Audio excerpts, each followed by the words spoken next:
तो दोस्तों हिंदी मिरर पर फिर से आपका स्वागत है। जैसे कि आपको पता ही है कि आपके सेकंड यूनिट का कंसेप्ट क्लियर करने के बाद आपके मेगा प्रैक्टिस सेट चल रहा है। उसमें आप क्वेश्चंस कर चुके हैं 70। अब हम लेकर आए हैं आपके लिए 71 से शुरू करेंगे।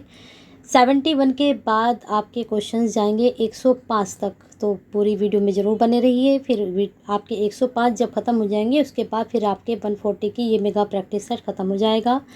तो पूरी वीडियो में ज़रूर बने रहिए। 71 से लेकर आज कराएंगे 105 तक के प्रश्न। बहुत ही महत्वपूर्ण प्रश्न होने वाले हैं। चलिए देखते हैं। जैसे कि आपको पता ही है आपके चार आपके टॉपिक हैं सेकंड यूनिट में। तो पहला आपका टॉपिक ख़त्म हो चुका है, दूसरे के कुछ क्वेश्चंस निकल चुके हैं, थोड़े से और रह गए हैं। उसके बाद आपका तीसरा टॉपिक, फिर 4 टॉपिक। इन 140 क्वेश्चंस में आपको चारों टॉपिक के क्वेश्चंस मिल जाएंगे। चलिए शुरू करते हैं। प्रश्न आपके लिए छोड़ा गया था 71, निम्नलिखित में से कौन प्रभावी संप्रेषण का सिद्धांत नहीं है। तो आपने इन चारों में से प्रश्न का उत्तर सोच के रखा होगा और बिल्कुल सही सोचा होगा। अगर आपने सोचा है श्रोताओं की भागीदारी तो वह नहीं है, बाकी सभी हैं।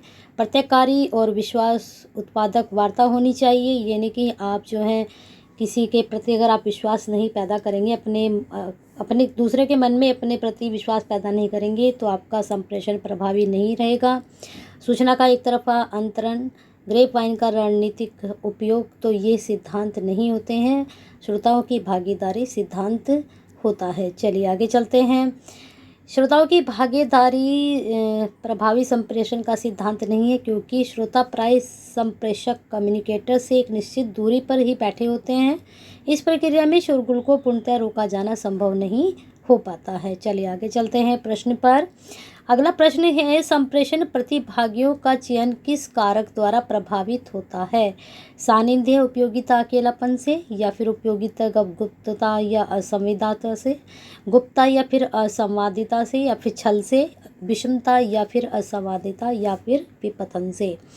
जल्दी से सोच लीजिए। संप्रेषण प्रतिभागी जो होते हैं किस कारक से प्रभावित होते हैं। तो जल्दी से आंसर का सोचिए। आंसर अगर आपने सोचा है ए, सानिध्य, उपयोगिता, अकेलापन, तो इससे वो प्रभावित होते हैं। चलिए यहाँ पर डिटेल है, चेक कर सकते हैं इसको। अगला प्रश्न देख लीजिए।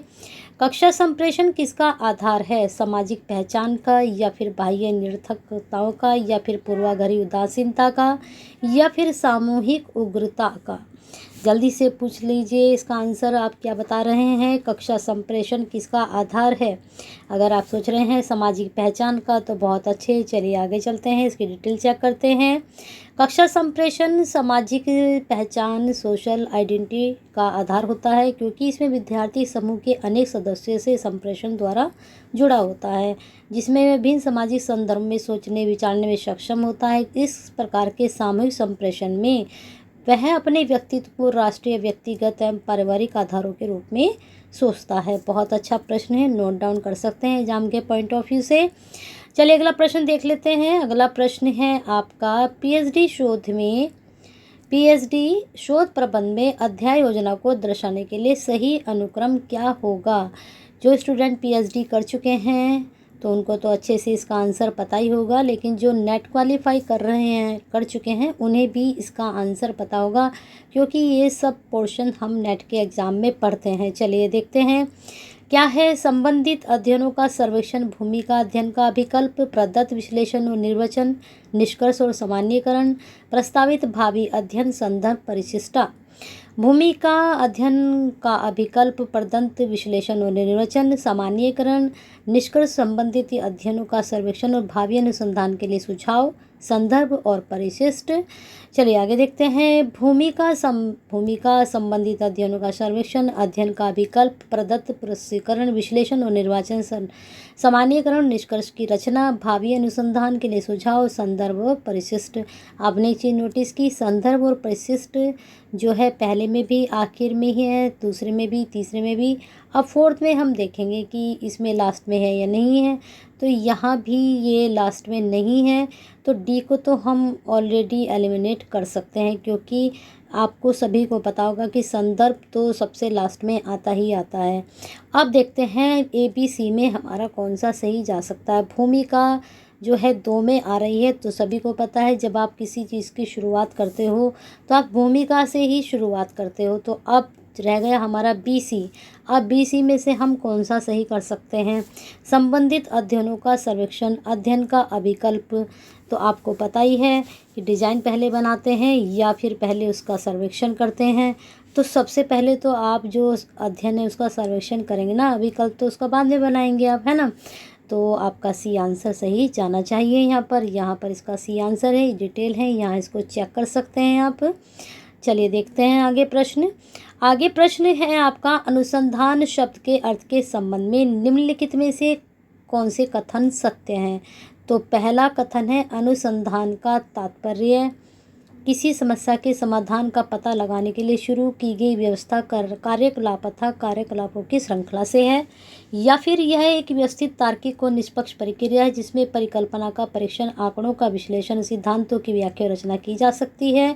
यह सत्य के प्रति बौद्धिक जांच अथवा खोज है, इससे ज्ञान में वृद्धि होती है। तो यहाँ पर 4 ऑप्शन हैं, इनमें से आपको चेक करना है कि हमारे लिए इसमें से कौन सा सत्य हो सकता है। यहाँ पर कुट है, देखते हैं, 1 2 3 2 3 4 1 3 4 या फिर 1 2 3 4 सभी है। सही उत्तर का हमें चयन करना है कौन सा। दोस्तों प्रश्न अच्छे लग रहे हैं तो लाइक एंड शेयर करते रहिए साथ के साथ, क्योंकि आप जैसे ही कई स्टूडेंट ऐसे हैं जो असिस्टेंट प्रोफेसर की तैयारी कर रहे हैं, और मटेरियल तभी अच्छा मिल पाता है जब वो ज़्यादा से ज़्यादा लाइक एंड शेयर होता है। क्योंकि जब आप शेयर करेंगे तो ज़्यादा से ज़्यादा ये लोगों तक वीडियो पहुंच पाएगी, और आप लोगों के साथ साथ जो आप जैसे स्टूडेंट हैं उनको भी इस चीज़ का बेनिफिट होगा। और साथ में अगर आपने आज चैनल को सब्सक्राइब नहीं किया, जो आज ही जुड़े हैं, सब्सक्राइब भी कर लीजिए। चलिए शुरू करते हैं आपका आंसर का देना। आंसर क्या हो जाएगा इसका? आंसर अगर आप दे रहे हैं इसका C तो बिल्कुल सही जा रहे हैं। 1 मिनट, इसमें C वाला आपका ये था PhD वाला, या क्वेश्चन कौन सा है देखना पड़ेगा आपका। क्वेश्चन नंबर है आपका 75, सॉरी ये 74 का आंसर बता दिया आपको C। 75 का आपका आंसर क्या जाना चाहिए आपके हिसाब से, लगा लीजिए जल्दी से। फिर हम बता रहे हैं 75 का आपका आंसर है D। इसमें सही आपके सारे ही सही हैं।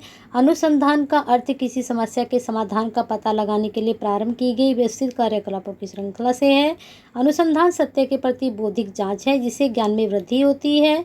साथ ही साथ अनुसंधान एक व्यवस्थित, तार्किक व निष्पक्ष प्रक्रिया है जिसमें परिकल्पना का परीक्षण, आंकड़ों का विश्लेषण, सिद्धांतों की व्याख्या व रचना की जाती है। तो इसका मतलब इसके चारों ही क्या हैं? चारों ही सत्य है। चलिए आगे प्रश्न पे चलते हैं। अगला प्रश्न है, जब सामाजिक शोध की योजना बनाई जाए तो बेहतर होगा, क्या बेहतर होगा? खुले दिमाग से विषय के बारे में सोचना, उससे पूरी तरह से डूबने से पहले मार्गदर्शी अध्ययन करना, विषय से जुड़ी साहित्य से परिचित होना, सैद्धांतिकता को भूलना चाहिए क्योंकि वह व्यवहारिक व्याख्या है। ये जो आपका B पॉइंट है इसमें तो कैसा हो, सही लग रहा है आपको या नहीं लग रहा है? तो जब सामाजिक शोध की आप योजना बनाएंगे तो बेहतर होगा कि आप खुले दिमाग से विषय के बारे में सोचें, और उसमें पूरी तरह से डूबने से पहले मार्गदर्शी अध्ययन करना। ठीक है, वैसे तो हर काम के लिए आपको इस तरह से करना चाहिए। चलिए ऐसे देख लेते हैं, ये आंसर सही जा रहा है। प्रत्येक शोध की एक विशेष प्रकृति का समस्या वैज्ञानिक समाधान प्रस्तुत करता है। यदि समस्या की प्रकृति सामाजिक है तो हम सामाजिक शोध कहेंगे। जब सामाजिक शोध की योजना बनाई जाए तो बेहतर होगा कि शोध अनुसंधानकर्ता क्या करे, शोध के विषय के बारे में पूर्वाग्रह से मुक्त होकर खुले दिमाग से सोचे, जिसके विषय से संबंधित सभी पक्षों की जानकारी उसे हो सके। क्यों कहा गया है पर मुक्त होकर? क्योंकि कभी कभी हम धारणा बना लेते हैं कि समाज में इस तरह की ये चीज़ें होती हैं। हो सकता है अब वो चीज़ें बदल गई हो समाज में, और आप उस चीज़ पर सर्वे करने जा रहे हो, अनुसंधान करने जा रहे हो, तो आप अपना माइंड सेट ये करके जाइए कि बदल चुकी होंगी। ये नहीं कि नहीं वो तो पहले से ही होंगी, हमें कुछ नया नहीं मिलेगा। तो ऐसा नहीं होता हमेशा। ठीक है, चलिए आगे चलते हैं। गुणात्मक शोध के प्रतिमान में निम्नलिखित में से कौन सी विशेषता को महत्वपूर्ण माना जा सकता है? बताइए। मानकीकृत शोध उपकरणों की सहायता से प्रदत्त का संकलन, या फिर संभाव्य प्रतिदर्श तकनीक सहित प्रतिदर्श चयन का विकल्प, या फिर प्रदत्तों के संग्रहण में इंद्रियानुभाविक साक्ष्यों को निम्न से उच्च स्तरीयता की ओर उन्मुखता, या फिर उच्च से निम्न व्यवस्थित साक्ष्यों सहित प्रदत्त संग्रहण। तो जल्दी से सोचिए आंसर आप क्या सोच रहे हैं। अगर आप सोच रहे हैं इसका सी, तो बिल्कुल सही। प्रदत्तों के संग्रहण में इंद्रिया अनुभाविक साक्ष्यों का निम्न से उच्च स्तर की ओर उन्मुखता, यानी कि आप उच्च स्तर की तरफ बढ़ें, ना कि निम्न स्तर की तरफ। यहाँ इसकी डिटेल है, इसको चेक कर सकते हैं। अगला प्रश्न देखते हैं। अगला प्रश्न है, निम्नलिखित में से किस प्रकार के अनुसंधान के सारांशों निष्कर्षों को अन्य स्थितियों से सामान्यीकृत नहीं किया जा सकता है? किससे नहीं किया जा सकता है? ऐतिहासिक अनुसंधान, वर्णनात्मक अनुसंधान, या फिर प्रायोगिक अनुसंधान, या फिर कारणात्मक तुलनात्मक अनुसंधान। जल्दी से आंसर सोच लीजिए। तो जो प्रायोगिक अनुसंधान होता है उसमें अनुसंधान के सारांशों निष्कर्षों को अन्य स्थितियों से सामान्यीकृत नहीं किया जाता है। ठीक है, चलिए डिटेल चेक करते हैं। प्रायोगिक अनुसंधान वैज्ञानिक विधि का अनुसंधान है जिसमें अनुसंधानकर्ता सदा उन नवीन तथ्यों की खोज में रहता है जिसके कारण इसके निष्कर्ष होते हैं अन्य स्थितियों से सामान्यीकृत नहीं किए जा सकते हैं। चलिए आगे चलते हैं प्रश्न पर। 79 प्रश्न पर हम आ चुके हैं। प्रश्न है, निम्नलिखित कथनों को सूची में उस सेट से चिन्हित करना है। पहले देख लेते हैं। शोध की नैतिकता पर नकारात्मक प्रभाव पड़ता है। शोधार्थी दूसरे शोध के निष्कर्षों पर आलोचनात्मक दृष्टि डालता है। उचित संदर्भों के बिना संबंधित अध्ययनों को उद्धृत किया जाता है। शोध के निष्कर्ष नीति निर्माण का आधार होते हैं। प्रकाशित शोध साक्ष्यों के आधार पर व्यवहारकर्ता के आचरण का परीक्षण किया जाता है, या फिर अन्य शोधों के साक्ष्यों का सत्यापन करने की दृष्टि से शोध अध्ययन को आवर्तनात्मक रूप में निष्पन्न किया जाता है। तो आंसर आपको सोचना है, क्या आप इसका आंसर लगाएंगे? इसका हमारा कोट में आंसर है। चलिए चेक करते हैं। अभी एक और बच चुका है आपका। नीति निर्माण नीति क्रियान्वयन दोनों प्रक्रियाओं के प्रारंभिक अध्ययनों के आधार पर प्रतिपादित किया जाता है। तो इस प्रकार से 6 हमारे पास पॉइंट्स हैं। इसमें से हमें देखना है कौन से सही जा रहे हैं। तो इसके जो 1 2 3 2 3 4 या फिर 2 4 5 2 4 6, ठीक है, इसमें 6 है, या फिर 1 3 5। ठीक है, तो जल्दी से आंसर सोच लीजिए, क्या सोच रहे हैं आप? अगर आप आंसर इसका सोच रहे हैं सी, तो बिल्कुल सही है। 2 4 और 6 इसमें क्या है? आपके शोध की नैतिकता पर नकारात्मक प्रभाव पड़ता है। किसके कारण? इनके कारण। तो 6 तो आपको दिखाई दे रहा है। नीति निर्माण नीति क्रियान्वयन दोनों प्रक्रियाओं को प्रारंभिक अध्ययनों के आधार पर प्रतिपादित किया जाता है। चलिए आगे चलते हैं या डिटेल चेक करते हैं इसकी।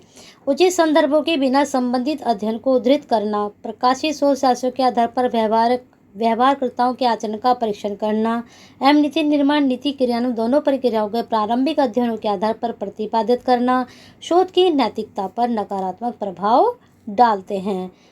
मुझे लगता है प्रश्न बहुत लेंदी सा था, समझ में आ गया होगा। अगर नहीं समझ में आए तो वीडियो को पोस्ट करके इसको ध्यान से पढ़िए और इसको समझिए। तो प्रश्न भी बहुत अच्छा है और हो सकता है आपके एग्जाम में इस तरह का प्रश्न आ भी जाए।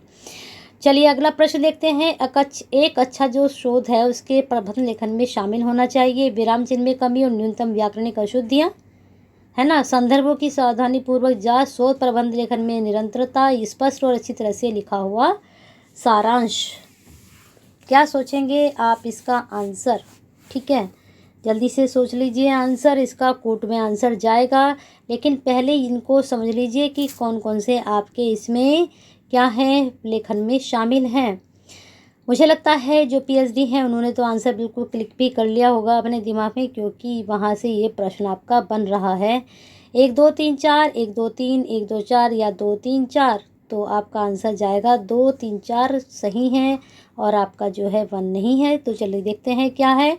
एक अच्छे शोध प्रबंध लेखन में स्पष्ट और अच्छी तरह से लिखा हुआ सारांश होना चाहिए। संदर्भों की सावधानीपूर्वक जांच, शोध प्रबंध लेखन में निरंतरता जैसे गुण अनिवार्य रूप से शामिल होते हैं। जैसे आपने शुरू किया और आपने छोड़ दिया, 4-5 महीने आपने उस पर काम ही नहीं किया, तो क्या होगा? वो वर्क आपके दिमाग से भी निकल जाएगा जिस टॉपिक पर आप काम कर रहे हैं या जिस शोध पर आप काम कर रहे हैं। अगर आप उसमें कंटिन्यू चाहिए, आप उसमें थोड़ा ही काम करिए लेकिन निरंतर काम करिए। ठीक है, चलिए आगे देखते हैं। वैसे तो कहा गया है कि निरंतरता हर काम में ज़रूरी होती है। अब जैसे आप लोग हिंदी मिरर के साथ जो है तैयारी कर रहे हैं असिस्टेंट प्रोफेसर की। आपने एक दिन वीडियो देख ली, 2-4 दिन नहीं देखी, लेकिन हम डेली आपके लिए कभी एक या कभी दो वीडियो तो मैं आपके लिए कोशिश करती हूँ कि एक दिन मैं आपके लिए बना सकूँ, लेकिन एक तो मैं डेली ही आपके लिए बनाती हूँ। तो ध्यान रखें, तैयारी करते रहिए। 3-3 चीज़ें आपको एक साथ दी जा रही हैं। 1000 प्रश्नों की एक श्रृंखला आपकी तैयार होने ही वाली है। उसमें 750 के आसपास आपके क्वेश्चंस हो चुके हैं, तो उनको देखते रहिए। तो निरंतरता रखिए। फिर बाद में ये ना हो कि हमने हिंदी मिरर से तैयारी की थी और हमारा नंबर नहीं आया है। तो क्वेश्चंस बहुत अच्छे जा रहे हैं, देखते रहिए। देखते रहेंगे तो हो सकता है आपका सिलेक्शन पक्का हो जाए। चलिए आगे चलते हैं प्रश्न पर। शोध डिजाइन क्या है? शोध संचालन एक तरीका जो सिद्धांत पर आधारित न हो, गुणात्मक या परिमाणात्मक पद्धतियों का उपयोग के मध्य विकल्प। वह शैली जिसमें आप अपने शोध खोज को प्रस्तुत करना चाहें, जैसे ग्राफ या आंकड़ों के संकलन और विश्लेषण के प्रत्येक स्तर के लिए एक ढांचा बनाना हो। ठीक है, ये 4 आपके ऑप्शन हैं, इनमें हमें चेक करना है कि शोध डिजाइन क्या है। तो शोध डिजाइन क्या होगा? आंकड़ों का संकलन और विश्लेषण के प्रत्येक स्तर के लिए एक ढांचा बनाना। समझ में आया आपके? तो ये तो टॉपिक जो है इस तरह का, ये प्रश्न नेट वालों को भी बहुत अच्छे से इसका आंसर आता ही है। और आपके जो हैं पीएचडी, तो भाई वैसे कई बार ऐसा होता है कि जो नेट हैं वो पीएचडी नहीं है, जो पीएचडी हैं वो नेट नहीं है। जिन्होंने ये फॉर्म डाला था वहाँ पर दोनों ही ये चीज़ें दी गई थी कि नेट वाले भी डाल सकते हैं और पीएचडी वाले। लेकिन अब जो आपकी शिक्षा नीति आ गई है उसमें आपका नेट भी होना चाहिए और आपकी पीएचडी भी होनी चाहिए, तभी आप ये वाला फॉर्म इस बार डाल पाएंगे, अदरवाइज नहीं डाल पाएंगे। तो आप लोग लकी हैं कि आपको मौका मिला है तैयारी करने का, तो अच्छे से तैयारी करिए और अपने एग्ज़ाम को अटेम्प्ट कीजिए। यह आंसर है, इसको चेक कर लीजिए। चलिए आगे चलते हैं। सैम्पलिंग केसेस का आशय है। प्रश्न आपको पता चल ही रहेंगे कि सेकंड यूनिट से कौन सा टॉपिक अब चल रहा है। सैम्पलिंग में सैम्पलिंग ढांचे का प्रयोग, शोध के लिए उपयुक्त लोगों की पहचान, शब्द शोधार्थी का ब्रीफकेस, लोक समाचार पत्र, टेलीविजन कार्यक्रम इत्यादि की सैम्पलिंग। तो जल्दी से आंसर सोचिए। तो अगर आप इसका आंसर सोच रहे हैं डी, तो बिल्कुल सही जा रहे हैं। चलिए डिटेल चेक करते हैं। यहाँ पर इसकी डिटेल है, देख सकते हैं। अगला प्रश्न है, आंकड़ों का आवर्ती विवरण जो आकार में सम्मिलित है और सामान्य वितरण के समान है, परंतु उसका केंद्रीय शिखर ज़्यादा ऊंचा हो, कहलाता है विषम, मध्य कुमुदी, तुग कुकुदी या फिर चिपिट ककुदी। यहाँ पर मध्य ककुदी है, ये तुंग ककुदी है, ये चिपिट ककुदी है, यहाँ पर विषम है। तो क्या हो सकता है इसका आंसर है तुंग ककुदी। यहाँ पर इसका जो है इंग्लिश में वर्जन है, हिंदी में आपकी समझ में नहीं आता है तो आप इंग्लिश में पढ़िए। चलिए आगे चलते हैं। उत्तर पर इसके आंसर क्या है? सी आंसर सही है। शोध आंकड़ों से संबंधित आवर्ती वितरण जो आकार में सम्मिलित हो और सामान्य वितरण के समान हो, परंतु उसका केंद्रीय शिखर अधिक ज़्यादा ऊंचा हो, तो ककुदी कहते हैं। ठीक है, चलिए प्रश्न को देखते हैं। अगला प्रश्न है, शोध प्रबंध लिखने का प्रारूप वही होता है जो निम्नलिखित में होता है। क्या? शोध पत्र लिखित लेख तैयार करना, संगोष्ठी प्रस्तुतिकरण का लेखन, शोध के लघु शोध प्रबंध में, कार्यशाला सम्मेलन में लेख जो है प्रस्तुत करना। शोध प्रबंध लिखने का प्रारूप वही होता है। इन चारों में से ऐसा कौन सा है जो इनमें सेट होता हो? तो आंसर अगर सी है, शोध के लघु शोध प्रबंध में, जब आप लघु शोध करते हैं तो शोध प्रबंध लिखने का प्रारूप भी वही होता है। यहाँ डिटेल है, इसको आप चेक कर सकते हैं। शोध प्रबंध लिखने का प्रारूप वही होता है जो शोध के लघु शोध प्रबंध में होता है। भाई वो उसका छोटा रूप ही तो होता है, फिर आप अपने बड़े रूप पर करते हो उसको। पर केवल चरों के मध्यम होते हैं, जहाँ शोध प्रबंध में चरों की संख्या अधिक होती है तभी दूसरी लघु शोध में कम होती है। जब मैं कह रही हूँ ना, इन दोनों की प्रक्रिया समान होती है परंतु दोनों का प्रारूप समान होता है। बहुत अच्छा प्रश्न जा सकता है एग्जाम में। चलिए प्रश्न आगे देखते हैं। विद्यालय परियोजना को पूरा करने बच्चों को प्रतिबल उन्मुखता पर शिशु पालन व्यवहार के प्रभाव संबंधी सोच में निर्मित परिकल्पना यह है कि शिशु पालन व्यवहार का प्रतिबल उन्मुखता पर अवश्य प्रभाव पड़ता है। प्रदत्त विश्लेषण की अवस्था में शोध परिकल्पना की स्वीकार्यता का पता लगाने के लिए शून्य परिकल्पना को प्रस्तावित किया जाता है। उपलब्ध साक्ष्य के आधार प्रश्न को बहुत अच्छे से समझिए। प्रश्न थोड़ा लेंथी है, समझ लीजिए इसको ठीक से। सार्थक जो आप उपलब्ध साक्ष्य के आधार पर अपने शून्य परिकल्पना को सार्थकता के 0.01 स्तर पर अस्वीकार किया जाता है। शोध परिकल्पना के संबंध में क्या निर्णय अपेक्षित है। ठीक है, इंग्लिश वर्जन यहाँ पर है, इसको आप चेक कर सकते हैं। चलिए देखते हैं। शोध परिकल्पना को अस्वीकार किया जाएगा, शोध परिकल्पना को स्वीकार किया जाएगा, शोध परिकल्पना और शून्य परिकल्पना दोनों को ही अस्वीकार किया जाएगा। शोध परिकल्पना के संबंध में कोई निर्णय नहीं लिया जा सकता। बहुत ही अच्छा प्रश्न है, जरूर एग्जाम में बनता है। नेट के एग्जाम में हमेशा इस तरह का प्रश्न आता ही है, लेकिन असिस्टेंट प्रोफेसर के भी इस तरह का क्वेश्चन आपका ज़रूर बनेगा। जल्दी से इसका आंसर सोच लीजिए। क्या आप आंसर सोच रहे हैं? अगर आप इसका आंसर सोच रहे हैं बी, तो बिल्कुल सही जा रहे हैं। शोध परिकल्पना को स्वीकार किया जाएगा। चलिए यहाँ पर डिटेल है, इसको चेक कर सकते हैं डिटेल को। चलिए अगले प्रश्न पर हम चलते हैं। निम्नलिखित में से किस क्रियाकलाप में सृजनशील और समीक्षात्मक चिंतन के संपोषण की अधिक क्षमता है? शोध सारांश को तैयार करने में, संगोष्ठी में शोध को लेखन को प्रस्तुत करने में, या फिर शोध सम्मेलन में भागीदारी से, या फिर कार्यशाला में भागीदारी से। तो समीक्षात्मक चिंतन कहाँ हो सकता है? कार्यशाला में भागीदारी से। चलिए डिटेल चेक करते हैं। कार्यशाला से प्रश्न जरूर बनते हैं, जरूर इसको तैयार कीजिए। कार्यशाला यानी कि वर्कशॉप में भागीदारी से सृजनशील और समीक्षात्मक चिंतन दोनों अवयवों के संप्रेषण की क्षमता अधिक होती है, क्योंकि जब आप कार्यशाला में भागीदारी करते हैं तो उसमें सृजनशीलता बढ़ती है और समीक्षात्मक चिंतन भी आपका बढ़ता है, इसकी क्षमता अधिक होती है, क्योंकि कार्यशाला में संपादित कार्यक्रम अधिगमकर्ता की सृजनशीलता की अभिव्यक्ति करते हैं, साथ ही अपने भौतिक परिवेश की वस्तुओं का समीक्षात्मक मूल्यांकन भी करते हैं। चलिए आगे चलते हैं प्रश्न पर 87। क्रियाकलापों के निम्नलिखित समुच्चयों में कौन सा समुच्चय क्रियात्मक शोध रणनीति की चक्रीय प्रकृति को इंगित करता है? क्रियाकलापों के समुच्चय में क्रियात्मक शोध रणनीति देखनी है हमने, ठीक है।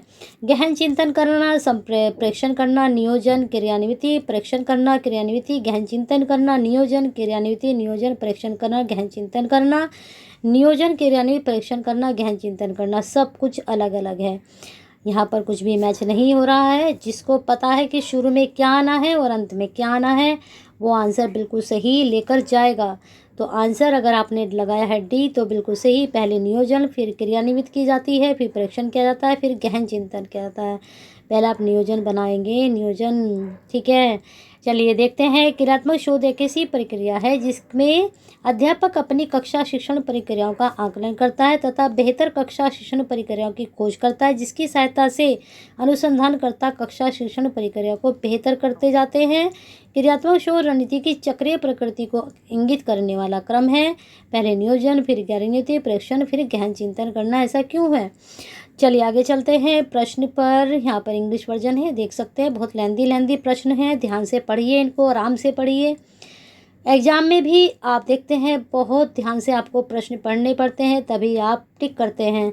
तो प्रश्न आपको इसी तरह के मिल रहे हैं कि इन प्रश्नों को बहुत आराम से पढ़िए। शोध पदों का निम्नलिखित में से कौन सा क्रम वैज्ञानिक के निकटस्थ है? ठीक है। समस्या का प्रस्तावित समाधान, समाधान के परिणामों को निगमित करना, समस्या की स्थिति के अनुभूत करना, कठिनाई की पहचान, समाधान का परीक्षण, समस्या की स्थिति को अनुभूत करना, वास्तविक समस्या की पहचान और उसकी परिभाषा परिकल्पना करना, प्रस्तावित समाधान के परिणामों को निगमित करना, परिकल्पना का कार्य रूप में परीक्षण, समस्या को परिभाषित करना, समस्या के कारणों की पहचान करना, समग्र को परिभाषित करना, प्रतिदर्श का चयन या फिर आंकड़ों का संग्रहण, परिणामों का विश्लेषण करना, कारण मूलक कारकों की पहचान करना, समस्याओं को परिभाषित करना, परिकल्पना बनाना, प्रतिदर्श का चयन, आंकड़ों का संग्रहण, सामान्यीकरण तथा निष्कर्षों पर पहुंचना। बहुत अच्छा प्रश्न है, जल्दी से सोच लीजिए क्या आंसर आप इसका सोचेंगे। ठीक है, आंसर इसका आप क्या सोचेंगे? ठीक है, जल्दी से सोचिए आंसर इसका। 88 का आपका आंसर सोचना है। क्या सोच रहे हैं? आंसर इसका आप अगर बी सोच रहे हैं तो बिल्कुल सही। समस्या की स्थिति को अनुभूत करना, वास्तविक समस्या की पहचान और उसकी परिभाषा, उसके बाद वास्तविक समस्या क्या करना है, पहचान, परिकल्पना करना है, प्रस्तावित समाधान के परिणामों को क्या करना है, निगमित करना है, और परिकल्पना का कार्य रूप में परीक्षण। ठीक है, बहुत अच्छा। चलिए आगे चलते हैं। सबसे पहले तो समस्या की स्थिति को ही आपको देखना है, समस्या को परिभाषित करना है।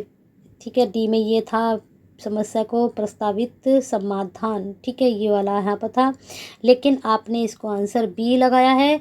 सबसे पहले समस्या की स्थिति को अनुभूत करना होता है, जो समस्या है। चलिए देखते हैं अगला प्रश्न। अगला प्रश्न है, यहाँ पर इसकी डिटेल है, इसको चेक कर सकते हैं आप, या स्क्रीनशॉट ले लीजिए या पोस्ट करके देख लीजिए। अगला प्रश्न 89, यहाँ पर इंग्लिश वर्जन, यहाँ पर हिंदी हम देखते हैं। निम्नलिखित में से किस आधार पर जीन पियाजे ने मानव विकास का संज्ञानात्मक सिद्धांत दिया? जल्दी से सोच लीजिए। मौलिक अनुसंधान, प्रायोगिक अनुसंधान, क्रियात्मक अनुसंधान या फिर मूल्यांकन अनुसंधान। बहुत अच्छा प्रश्न, एग्जाम के पॉइंट ऑफ व्यू से 90% में इसको मानकर चलिए आप। तो अगर आप आंसर लगा रहे हैं सी, क्रियात्मक अनुसंधान, तो बहुत अच्छे। चलिए अगले प्रश्न पे चलते हैं। यहाँ पर इसकी डिटेल है, इसको अच्छे से पढ़ लीजिए, चेक कर लीजिए डिटेल इसकी। चलिए हम अगला प्रश्न देखते हैं। शोध नैतिकता की समस्या शोध क्रियाकलापों के किस पहलू से संबंधित है? चलिए चेक करते हैं। शोध प्रबंध के निर्धारित प्रारूप के अनुसरण से, गुणात्मक या मात्रात्मक तकनीकों के माध्यम के आंकड़ों के विश्लेषण से, शोध के समग्र को परिभाषित करने से, साक्ष्य आधारित शोध रिपोर्टिंग से। शोध नैतिकता की समस्या शोध क्या हम हो सकती है इसमें? जो समस्या शोध क्रियाकलाप के किस पहलू से संबंधित है? शोध नैतिकता। चारों में से आप देख लीजिए किससे संबंधित है। तो शोध नैतिकता है साक्ष्य आधारित शोध रिपोर्टिंग से। चलिए चेक करते हैं क्या कहना चाह रहे हैं इसमें ये।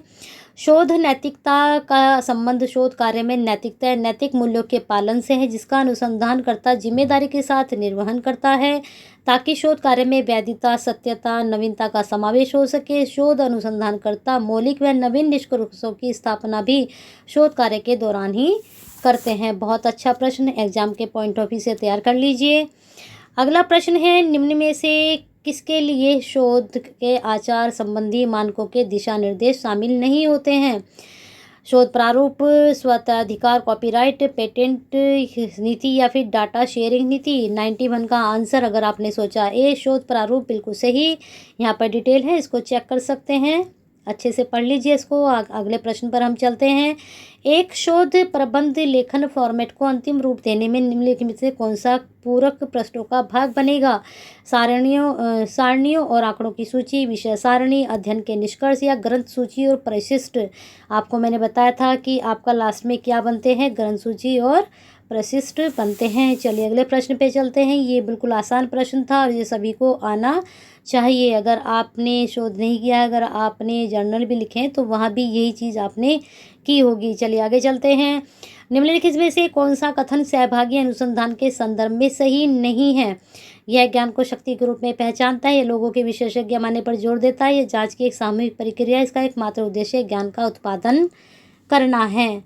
तो भाई एकमात्र उद्देश्य ज्ञान का उत्पादन थोड़ी ना, और भी बहुत चीज़ें जुड़ी रहती हैं इनसे। तो ये तीनों तो सही है, ये आपका नहीं है। चलिए यहाँ पर डिटेल यहाँ चेक कर सकते हैं। 94 पर हम चलते हैं प्रश्न पर।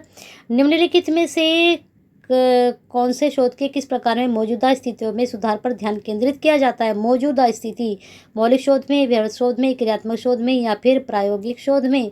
जल्दी से आंसर सोच लीजिए, क्या सोच रहे हैं? अगर आप सोच रहे हैं इसका आंसर सी, क्रियात्मक शोध में क्या होता है, जो आपकी वर्तमान में स्थिति है उसको सुधार करने के लिए आप क्रियात्मक शोध करते हैं। चलिए आगे चलते हैं। यहाँ डिटेल है, इसको चेक कर सकते हैं, इसको एक्शन रिसर्च भी बोलते हैं। आपके सामने अभी फिलहाल कोई समस्या है तो आप कब सुधारेंगे उसको? आप क्रियात्मक शोध के जरिए ही उसको सुधारेंगे। एक शोधकर्ता बच्चों की चिंता उन्मुक्त पर पोषण विधि के प्रभाव का आंकलन करने का प्रयास करता है। कौन सी शोध विधि इसके लिए उपयुक्त होगी? व्यष्टि अध्ययन पद्धति, प्रायोगिक पद्धति, कार्योत्तर पद्धति, सर्वेक्षण पद्धति? क्या करना चाहता है वो? पोषण विधि के प्रभाव का आकलन करना चाहता है। तो क्या आंसर सोचेंगे आप इसमें? भाई बच्चों ने ले लिया है सब कुछ, पोषण हुआ या नहीं हुआ, तो क्या होगा? कार्योत्तर विधि, है ना, बाद में तो पोषण मिलता है। चलिए देखते हैं यहाँ पर। कार्योत्तर पद्धति एक्सपोज फैक्टो मेथड या शोध विधि किसी प्रकार के अनुसंधान कार्यों का अध्ययन किया जाता है, तत्पश्चात उसके कार्यों को कारणों का पता लगाया जाता है। इसके कार्योत्तर शोध पद्धति सर्वथा उपयुक्त होती है। चलिए चेक करते हैं अगला प्रश्न क्या है। एक अनुसंधानकर्ता किसी शहरी क्षेत्र में एक राजनीतिक दल विशेष की संभावना के अध्ययन हेतु इच्छुक है। इस अध्ययन हेतु इस उपकरण को वरीयता देनी होगी। निर्धारण मापनी या फिर साक्षात्कार, प्रश्नावली या फिर अनुसूची। आपको पता ही है जब एक अनुसंधान करता है तो वह यही उसके जो है उपकरण होते हैं। तो क्या इसमें जो है आपका जब राजनीतिक दल का क्या करेंगे, विशेष संभावना का अध्ययन करना है और आप उसके इच्छुक हैं तो आप कौन सी इसमें से नीति अपनाओगे। तो सोच लीजिए आंसर। अगर सी सोच रहे हैं प्रश्नावली तो बिल्कुल सही जा रहे हैं। प्रश्न के जो दोस्तों के प्रश्न के आंसर बिल्कुल सही जा रहे हैं, इसका मतलब वो बहुत अच्छे से तैयारी कर रहे हैं और अच्छे से अटैम्प्ट भी उनका एग्ज़ाम होगा। चलिए आगे चलते हैं। प्रश्न पर यहाँ पर डिटेल है, चेक कर सकते हैं डिटेल। अगला प्रश्न हम देखते हैं। निम्नलिखित में से कौन सा कथन किसी परिकल्पना के परीक्षण के संदर्भ में सही है।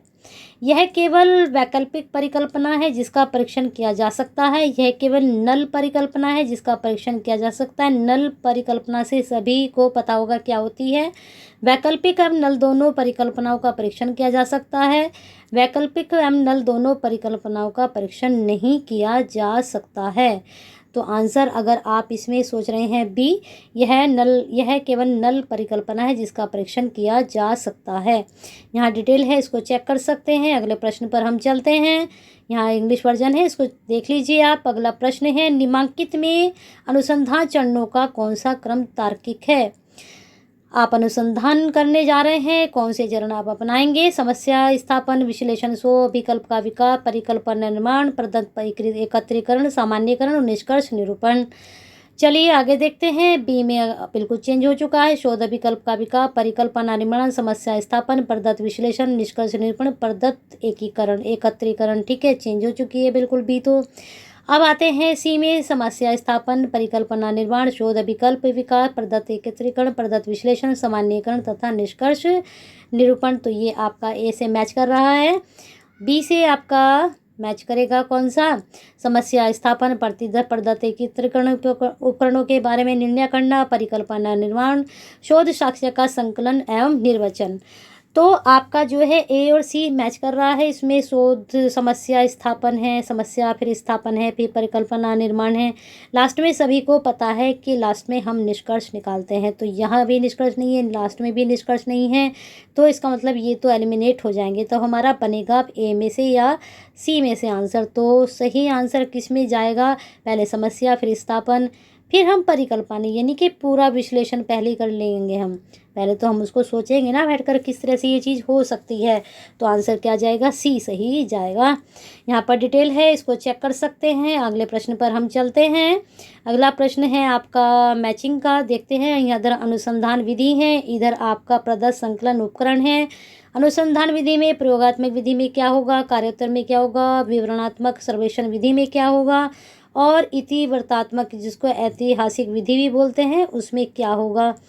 पहले इसका आंसर यहाँ पर हम चेक कर लेते हैं। ए बी सी डी में इसका आंसर क्या जा रहा है। तो इसका ए बी सी डी में बी आंसर सही जा रहा है। पहले में तीसरा, बी में फोर्थ, सी में सेकंड और डी में पहला, ये उल्टे जा रहे हैं। ठीक है, पहला दूसरा फिर चौथा फिर तीसरा। चलिए आंसर यहाँ आप मैच कर लेना, मैंने आपको आंसर बता दिया, इसको मैच कर लीजिए। अगला प्रश्न देख लीजिए, आंसर यहाँ पर दिया भी है। प्रायोगिक परीक्षण में मानकीकृत परीक्षाएं, कार्योत्तर विधि में विशेष अभिलक्षण परीक्षाएं, विवरणात्मक सर्वेक्षण विधि में प्रश्नावली, इतिवृत्तात्मक ऐतिहासिक विधि में प्राथमिक और द्वितीय स्रोत जो है उनका उपयोग करना। ये हमने सब जो आपको इसका कंसेप्ट क्लियर किया था आप लोगों का, वहाँ ये सब चीज़ें मैंने समझाई थी। तो एक बार जो कंसेप्ट क्लियर वाली वीडियो है उसको ज़रूर देखें। मैंने आपको पहले भी कहा था कि इन वीडियो को, जो कंसेप्ट वाली वीडियो है, तब आप 140 क्वेश्चंस करना। ठीक है, चलिए आगे चलते हैं। वैसे तो आपको ज़रूरत ही नहीं है, आप जो हैं क्वालिफाइड हैं तो आंसर आपको जल्दी से पता चल भी जाते होंगे कि इसका ये आंसर है। लेकिन अगर आपको बहुत टाइम हो चुका है, बहुत गैप हो चुका है, तब आपको प्रैक्टिस की बहुत ज़्यादा ज़रूरत है। जो अभी है करंट में, जिनको नेट निकला है 2 साल 3 साल और वो फ्लो में भी बने हुए हैं, उनके कंटिन्यू तैयारी है, तो उनके लिए आंसर कोई मुश्किल बात नहीं है। इनके शिक्षण प्रभावकारिता को प्रभावित करने वाला एक सर्वाधिक शक्तिशाली कारक किससे संबंधित है। देश की सामाजिक व्यवस्था से, समाज की आर्थिक स्थिति से, विद्यमान राजनीतिक व्यवस्था से या शैक्षणिक व्यवस्था से। जल्दी से आंसर सोच के रखिए, क्या सोचा। अगर आंसर सोचा है डी, शैक्षणिक व्यवस्था से, तो बिल्कुल सही जा रहे हैं। अगला प्रश्न हम देखते हैं, डिटेल इसको चेक कर सकते हैं। आते हैं अगले प्रश्न में, क्रियात्मक अनुसंधान करने में कौन से सोपान अनुक्रम में होते हैं। क्रियात्मक अनुसंधान बहुत अच्छे से पढ़ लीजिए, यहाँ से प्रश्न बहुत ज़्यादा बनते हैं और आपको पता है आपके सिर्फ 30 क्वेश्चंस आने हैं और 30 क्वेश्चंस आप समझ लीजिए कि शोध में इसी तरह के आपके क्वेश्चंस बनेंगे। क्रियात्मक में से ये इस तरह के क्वेश्चंस आपके बनेंगे, ठीक है। चलिए, जो भी लगातार आपके 5-6 क्वेश्चंस हुए हैं वहाँ इनकी तैयारी जरूर कर लीजिए, यहाँ से प्रश्न आपका 100% बनेगा, ठीक है। चलिए देखते हैं, विमर्श, परीक्षण, योजना निर्माण, क्रियान्वयन। योजना निर्माण, क्रियान्वयन या फिर परीक्षण या विमर्श। योजना निर्माण या फिर विमर्श, परीक्षण, क्रियान्वयन। क्रियान्वयन या फिर परीक्षण, योजना निर्माण या फिर विमर्श। अब हम इसको थोड़ा सा मैच कर लेते हैं। यहाँ पर विमर्श है, यहाँ पर सबसे पहले तो ये तो हो ही नहीं सकता, तो डी तो ऑलरेडी एलिमिनेट हो ही जाएगा, है ना। पहले हम शुरू में विमर्श तो नहीं कर सकते ना, पहले हम योजना बनाते हैं, तो बी सी में से कोई हमारा एक सही जाएगा। और लास्ट में आपको पता ही है क्या करते हैं हम, लास्ट में हम क्या करते हैं, विमर्श करते हैं या क्रियान्वयन करते हैं। पहले क्रिया करेंगे जब तो विमर्श कर पाएंगे, तो इसका आंसर आपका बी सही जाएगा। चलिए चेक करते हैं डिटेल, यहाँ पर इसकी चेक कर लीजिए, इसको अच्छे से पढ़ लीजिए। अगला प्रश्न है आपका, किसी विद्यालय का प्राचार्य विद्यालय के कार्यक्रम में शिक्षकों तथा छात्रों के प्रतिभा को अभिवृद्धि करने की संभावना का पता लगाने के लिए उसके साथ साक्षात्कार सत्र आयोजित करता है। यह प्रथम अनुसंधान के किस प्रकारता से संबंधित है, यानी कि जो यहाँ पर दिए गए इनमें से किससे संबंधित है। मूल्यांकन अनुसंधान से, मौलिक अनुसंधान से, क्रियात्मक अनुसंधान से या फिर व्यवहारिक अनुसंधान से। तो अभी आपको क्रियात्मक अनुसंधान मैंने बहुत अच्छे से समझाया है, तो आपका आंसर सही जाना चाहिए क्रियात्मक अनुसंधान से, ठीक है। क्या कर रहा है वो प्राचार्य, उसको ध्यान से पढ़िए प्रश्न को, तो आंसर आपको आसानी से पता भी चल जाता है। प्रश्न बहुत ज़रूरी है आपका पढ़ना, क्योंकि प्रश्न अगर आप नहीं पढ़ेंगे, सीधा आप आंसर पढ़ते हैं तो दिक्कत हो जाती है। प्रश्न को पहले समझिए, फिर उत्तर को बहुत अच्छे से समझिए, फिर दोबारा प्रश्न पे आ जाइए। ये नहीं कि आपने प्रश्न पढ़ा और सीधा सीधा आप आंसर लगा रहे हैं, नहीं। पहले क्वेश्चन पढ़िए, फिर आंसर पढ़िए, फिर दोबारा एक बार फिर प्रश्न को पढ़िए, तब आप आंसर दीजिए। बहुत अच्छा तरीका है, अपना कर देखिए, आपको सही भी लगेगा। चलिए अगले प्रश्न पे चलते हैं, डिटेल इसको चेक कर सकते हैं। अगला प्रश्न है, निम्नलिखित में से किस प्रारूप में प्रतिवेदन औपचारिक रूप से निर्दिष्ट होता है। डॉक्टरेट स्तरीय शोध पत्र, शोधकर्ताओं का सम्मेलन, कार्यशालाएं एवं संगोष्ठियाँ, संवादपरक प्रस्तुतियाँ। किस प्रारूप में प्रतिवेदन प्रारूप औपचारिक रूप से निर्दिष्ट होगा या होता है, तो ए डॉक्टरेट स्तरीय शोध पत्र में। चलिए अगला प्रश्न देखते हैं, यहाँ पर डिटेल है, इसको चेक कर सकते हैं। अगला प्रश्न है, शोध की प्रभावकारिता का निर्णय निम्नलिखित में से किस रूप में किया जाना चाहिए। विषय वस्तु के आच्छादन के आधार पर, छात्रों की अभिरुचि के आधार पर, छात्रों के अधिगम परिणामों के आधार पर, कक्षा में शिक्षण सहायक समारोह के उपयोग के आधार पर। बहुत ही टिपिकल हिंदी है, इंग्लिश का वर्जन साथ में है, तो आप यहाँ पर इसको पढ़ सकते हैं ना, जिनको समझ में नहीं आती, क्योंकि बहुत ही कठिन हिंदी है। चलिए देखते हैं इसका आंसर है सी, क्या है, छात्रों के अधिगम परिणामों के आधार पर। अगला प्रश्न चेक करते हैं, यहाँ पर डिटेल है, इसका प्रश्न हम देखते हैं। अगला, निम्नलिखित में से किस शिक्षण विधि में शिक्षार्थी की भागीदारी को इष्टतम तथा पहलकारी बनाया जाता है। परिचर्चाओं की विधि में, युग्मित वार्ता सत्र की विधि में, विचार वेश सत्र की विधि में या परियोजना विधि में। परियोजना में तो हो ही नहीं सकता है ना, तो क्या आंसर सोचे हैं आप। अगर हम परिचर्चाओं की विधि में जो शिक्षार्थी है उसकी भागीदारी को इष्टतम करेंगे और उसकी पहलकारी करेंगे, उसको करेंगे, तो क्या होगा, उसको इंटरेस्ट आएगा उस टॉपिक में बहुत ज़्यादा। चलिए यहाँ पर डिटेल है, चेक कर सकते हैं, पढ़ लेते हैं। शिक्षण प्रक्रिया में शिक्षण परिचर्चा विधि का प्रयोग करके शिक्षार्थियों की भागीदारी में इष्टतम तथा पहलकारी बनाता है। परिचर्चा विधि छात्रों के मन के अनुकूल होने के कारण छात्रों को इसमें स्वतः रुचि बन जाती है, जैसे कि मैंने अभी आपको कहा था, जिससे शिक्षण प्रक्रिया में उनको सक्रिय भागीदारी निरंतर बनी रहती है। जब आप एक स्टूडेंट के साथ उसके रुचि के अनुसार, हर वक्त तो खैर रुचि के अनुसार नहीं पढ़ाया जाता, लेकिन अगर आप अपना टॉपिक पे पढ़ा रहे हैं तो बच्चे के अंदर आपको रुचि पैदा करनी होगी, जिससे वो आपके साथ क्या कर सके, आपको सपोर्ट कर सके, सहयोग कर सके। चलिए आगे देखते हैं, प्रश्न क्या है। जैसे कि आपको पता है, आपका एक सरप्राइज प्रश्न रहता है, ये इंग्लिश वर्जन, यहाँ पर हिंदी। प्रश्न आपका ये है, छोड़े जा रहे हैं आपके लिए, आंसर सोच के रखिए। चारों ऑप्शन में से आपका आंसर कोई एक होगा। कौन सा आंसर होगा, अगली वीडियो में आपको इसका आंसर भी मिलेगा। और साथ में 35 जो क्वेश्चन आपके बच गए हैं वो सीरीज भी आपकी कंप्लीट हो जाएगी। तो हिंदी मिरर के साथ बने रहिए। वीडियो पसंद आई है तो लाइक एंड शेयर करते रहिए। और जो दोस्त, मैंने शुरू में नहीं कहा था, जो जुड़े हैं, पूरी वीडियो तक अंत तक देखा है, तो चैनल को ज़रूर सब्सक्राइब करके जाएं, बेल आइकन को हिट करके जाएं। अगर ऐसी ही वीडियो आपको और भी चाहिए तभी प्राप्त होंगी ना, जब आप नोटिफिकेशन तभी मिलेगा जब आप सब्सक्राइब करेंगे और आप बेल आइकन को हिट करेंगे। और एक तो अच्छी बात है कि आप लाइक एंड शेयर भी करते हैं।